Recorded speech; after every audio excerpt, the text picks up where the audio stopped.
Hello, kumusta po kayong lahat? Ako po ang inyong kapatid sa pananampalataya, Brother Noel. Ngayon po ay pag-uusapan natin ang isa sa pinakamahalagang biyaya na ibinigay sa atin ng Diyos. Ang 7 sakramento ng Simbahang Katolika. Ano po ba ang sakramento? Ang sakramento ay isang mabisang tanda ng biyaya na itinatag ni Kristo at ipinagkatiwala sa simbahan. Sa pamamagitan nito, pinagkakaloob sa atin ang banal na buhay. Para bang ito ay isang daluyan ng mga biyaya, no? Kung saan ang makikita at nararamdaman nating mga simbolo ay nagdadala ng espiritual na realidad. Ang 7 sakramento ay nahahati sa 3 grupo. Una, sakramento ng initiation. Pangalawa, sakramento ng pagpapagaling.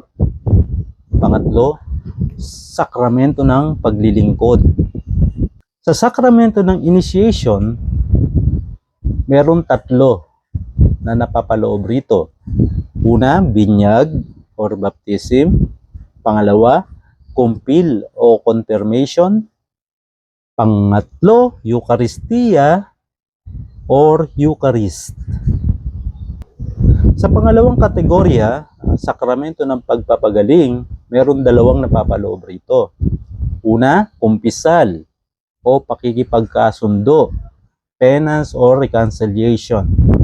Pangalawa, pagpapahid ng langis ng may sakit or anointing of the sick. Sa ikatlong kategorya, ang sakramento ng paglilingkod, 2 po ang nasa ilalim nito.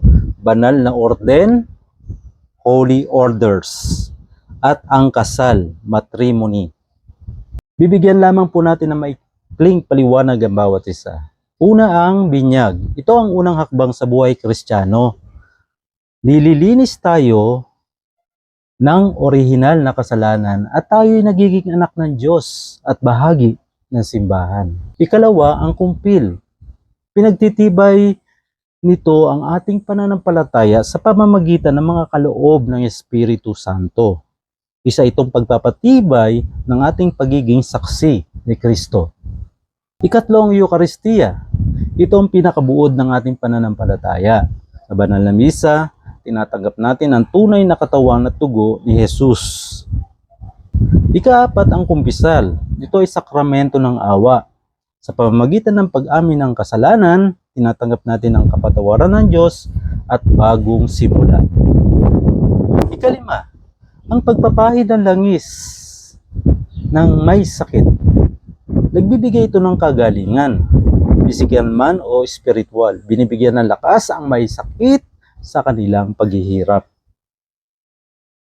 Ika-6, ang banal na orden. Ang mga pari at diakono ay itinatalaga upang magsilbi sa bayan ng Diyos.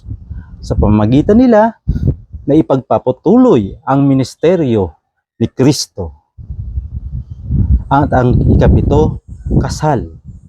Ang lalaki at babae ay pinagbuklod ng Diyos sa isang katawan para sa isang pagmamahalan, pagkakaisa, at pagpapalaki ng mga anak. Ang 7 sakramento ay mga biyaya ni Kristo upang tayo ay gabayan, palakasin at pakabanalin sa ating paglalakbay sa buhay. Sa bawat yugto ng ating buhay, may sakramentong kasama. Tayo ay naanyayahang tanggapin ang mga sakramentong ito ng may pananampalataya at pagpapakumbaba. Salamat sa panonood. Naway lalong lumalim ang iyong pagmamahal sa mga sakramento at sa Diyos na nagbibigay ng mga ito. Magkakaroon po ako mga susunod pang video tungkol dito at atin pong iisa-isahin ang bawat sakramento.